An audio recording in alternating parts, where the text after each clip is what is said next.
And I tell you all this because the biggest opponent of this new free speech policy in Canada right now is a leftist, Rachel Notley. Her opposition, NDP, is making it their big focus. I showed you Notley's tweet claiming that free speech is just fine in Alberta, and her former education minister saying he's outraged by the government asking schools to develop free speech policies. It's the whole crew.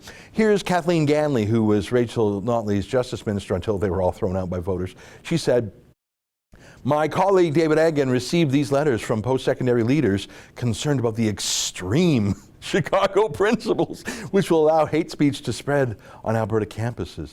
Now, if she means by hate speech simply speech that she and the NDP hate, then I think she's 100% right.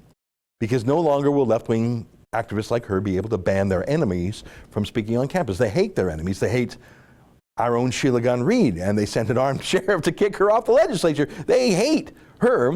That was under Kathleen Ganley's watch, by the way. You know, Ganley's office actually sent us a bizarre letter saying that no one even connected with the rebel. Does that include my mechanic, by the way? He's connected to the rebel.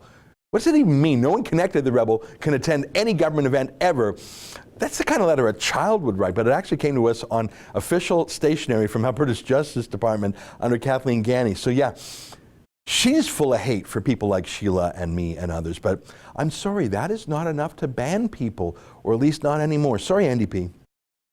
Here's a few more quick comments from her. I think it's important. Someone pointed out to her that hate speech as defined in the criminal code, which I don't really like being in the criminal code, but it's there, it still would be banned under the Chicago principles. And she responded by saying, "Hate speech is prohibited. On its face, this should be enough, but that standard to prove is high and the wait to hearing long.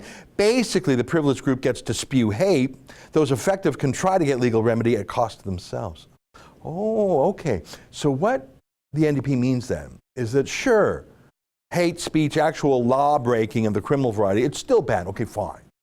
And that's enforced by the government, police, prosecutors, real courts. But what she wants banned, and what she's sad that it won't be banned anymore, now that she's not in charge, is speech by privileged groups. Now, that's quite something to hear coming from a rich, white, liberal lawyer. But again, she just really means the people she hates, like journalists and public interest lawyers, to disagree with her. Here, let me read, this is incredible. She said, "People, including lawyers and judges, differ on where the balance is. The point of this move is to allow the Ann Coulters and John Carpays of the world to speak from a stage. In my view, the existing policies strike the right balance." So she's not even talking about banning actual Nazis, if there were any. I don't think there are really any Nazis in Canada who are real Nazis. There's a few basement-dwelling, failure-to-launch losers pretending to be Nazis on the internet. There's about 100 undercover cops and agent provocateurs. That's not who Ganley's worried about. If there is a real Nazi in Canada, Kathleen Ganley didn't mention him.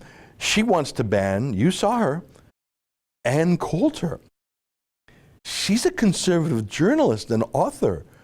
And John Carpay, you know John Carpay, he's a free speech lawyer we've had on our show a dozen times. You know, we always knew this is who Ganley and the NDP wanted to ban. It's just weird to see her admit it.